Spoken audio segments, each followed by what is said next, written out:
Hello दोस्तों, आपके अपने यूट्यूब चैनल एग्जाम फास्ट में स्वागत है। मैं संदीप सर आज आप लोगों का संविधान का अगला सेशन लेकर आया हूं जो कि काफ़ी महत्वपूर्ण है। ऐसे ही लगातार प्रैक्टिस चलता रहेगा और प्रैक्टिस के माध्यम से आप संविधान को और बेहतर कर सकते हो। ठीक है, तो चलिए हम लोग आते हैं। अभी वनडे एग्जाम के प्रैक्टिस सेशन चल रहे हैं और कुछ ही दिन बाद आपको जो है स्टेट पीसीएस एग्जाम के भी लेवल के क्वेश्चन बताए जाएंगे। अभी छोटे छोटे क्वेश्चन बताए जा रहे हैं ताकि लेवल धीरे धीरे जो है उसको ऊपर किया जाएगा। ठीक है, तो चलिए हम लोग आते हैं। अभी यहाँ पर दे रहा है कि भारत के दूसरे मुख्य निर्वाचन आयोग, देखिए यहाँ पे दूसरा मुख्य निर्वाचन आयोग पूछ रहा है। इसका मतलब है कि कौन थे, केवी के सुंदरम थे, सुकुमार सेन थे, जीवी मौलंकर थे या टी स्वामीनाथन थे। ठीक है, तो यहाँ पर आपको ये ध्यान देना है कि जैसे आपका सुकुमार सेन, ये तो भाई देखिए प्रथम है, प्रथम यदि पूछेगा निर्वाचन यही है। और जीवी मावलंकर जो है ये तो लोकसभा के हैं ना, लोकसभा से हैं, लोकसभा के प्रथम स्पीकर हैं, प्रथम स्पीकर जीवी मावलंकर थे। और बात आती है स्वामीनाथन की, तो यहाँ पर हम लोग ऐसे कर सकते हैं, ये हरित क्रांति के हैं, इनसे तो कोई संबंध नहीं है, हरित क्रांति से इनका संबंध होता है। तो एक चीजें आपका बचा कितना, केवी सुंदरम, यही आपका आंसर हो जाएगा। ठीक है, तो चलिए और आगे बढ़ते हैं। ऐसे ही आपको प्रैक्टिस सेशन लगातार कराया जाएगा। अब देखिएगा भारत के प्रथम जो है मुख्य चुनाव आयुक्त, यहाँ पर तो बिना सोचे ही हम लोग सही कर ले जाएंगे क्योंकि इससे पहले भी यही था।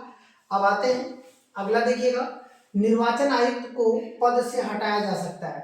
मुख्य निर्वाचन आयुक्त के द्वारा, प्रधानमंत्री के द्वारा, भारत के मुख्य न्यायाधीश के द्वारा, उपरोक्त में से कोई नहीं। तो यहाँ पर उपरोक्त में से कोई नहीं क्योंकि इस पर एक सामान्य महाभियोग चलाया जाता है और महाभियोग चलाकर ही इसे जो है हटाए जाने की प्रक्रिया है और वैसे ये सामान्य तौर से नहीं हटाया जा सकता है। ठीक है, तो चलिए हम लोग और आगे बढ़ते हैं।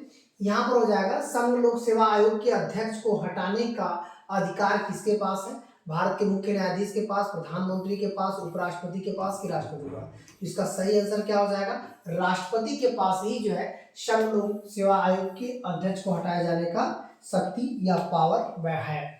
अब आते हैं राष्ट्रीय अनुसूचित जाति आयोग का एक वार्षिक रिपोर्ट प्रस्तुत करता है, मतलब जो अनुसूचित जाति आयोग का जो वार्षिक रिपोर्ट जो प्रस्तुत होता है किसके सामने, तो इसका सही आंसर क्या हो जाएगा कि भारत का प्रधानमंत्री है, राष्ट्रपति है, सामाजिक न्याय अधिकारिता मंत्रालय से है या भारत का संसद है। तो ये किसके सामने होता है, भारत के राष्ट्रपति के सामने। ठीक है, आगे देखिएगा अगला हो जाएगा कि जो आपका राज्य लोक सेवा है, इसका मतलब है कि राज्य लोक सेवा के अध्यक्ष की बात करें और अन्य सदस्यों की बात करें, इसकी नियुक्ति कौन करता है, मुख्यमंत्री करता है कि आपका केंद्रीय कार्मिक लोक शिकायत या पेंशन मंत्री करता है, भारत का राष्ट्रपति करता है या राज्य का राज्यपाल। तो इसका सही आंसर क्या हो जाएगा, राज्य का राज्यपाल। याद रखिएगा ये राज्य लोक सेवा है। यदि संघ लोक सेवा आयोग रहता ना, संघ लोक सेवा आयोग, तो यहाँ पर क्या होता, संघ लोक सेवा आयोग की बात करें तो यहाँ पर सीधा सीधा कह देगा राष्ट्रपति होगा संघ लोक सेवा आयोग में।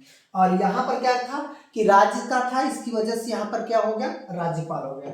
चलिए और आगे बढ़ते हैं। यहाँ पर संघ लोक सेवा आयोग के अध्यक्ष और अन्य सदस्यों की सेवा शर्तों का निर्धारण कौन करता है। यहाँ पर देखिए अध्यक्ष की भी बात करें और अन्य सदस्यों की सेवा शर्तों का जो निर्धारण होता है वो किसके द्वारा किया जाता है, तो ये भारत की संसद द्वारा, उच्च न्यायालय के मुख्य न्यायाधीश द्वारा या भारत के प्रधानमंत्री द्वारा या भारत के राष्ट्रपति द्वारा। तो इसका सही आंसर क्या हो जाएगा, जो संघ लोक सेवा आयोग का अध्यक्ष है उनके सेवा शर्त का निर्धारण जो है ये राष्ट्रपति करता है।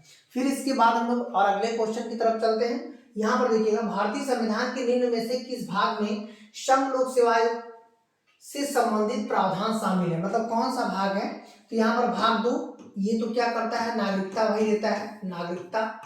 और भाग 14 यही आपका संघ लोक सेवा आयोग है, संघ लोक सेवा आयोग का जो भी गठन वगैरह है, तो आपका आंसर तो यही हो गया। फिर आपका जो भाग 7 है ये तो निरुत्सित है, निरसित मतलब इस भाग को हटा दिया गया है। ठीक है, और भाग जो है 17 तो ये भी एक महत्वपूर्ण है। तो चलिए हम लोग और आगे बढ़ते हैं।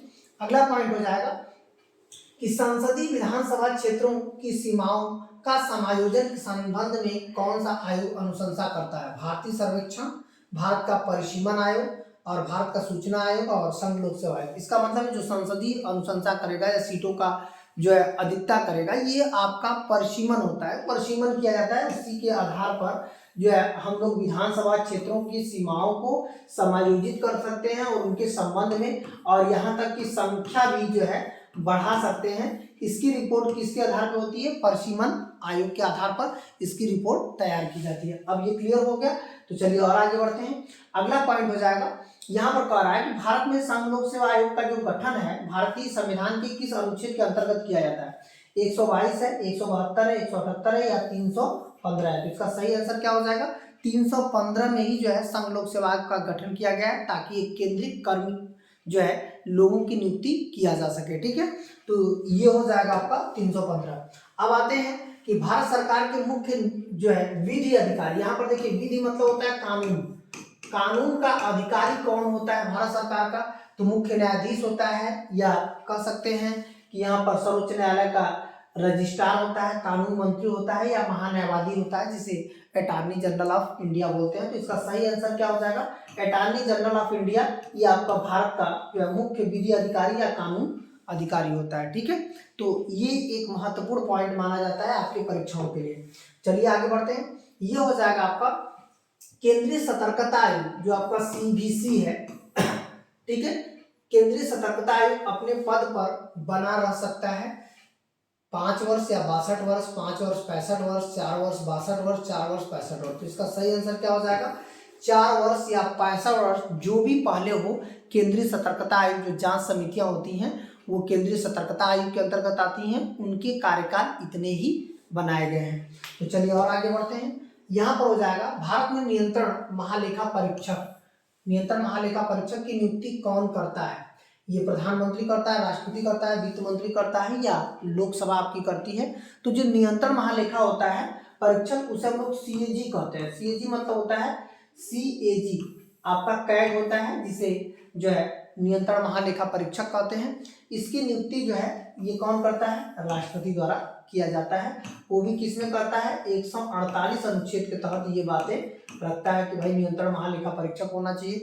जो सरकार के सभी आय व्यय डाटा वगैरह जो भी होते हैं वो नियंत्रण महालेखा परीक्षक के द्वारा ही रखा जाता है। ठीक है, चलिए और आगे बढ़ते हैं। यहाँ पर हो जाएगा केंद्रीय सरकार का उच्चतम सिविल अधिकारी कौन होता है?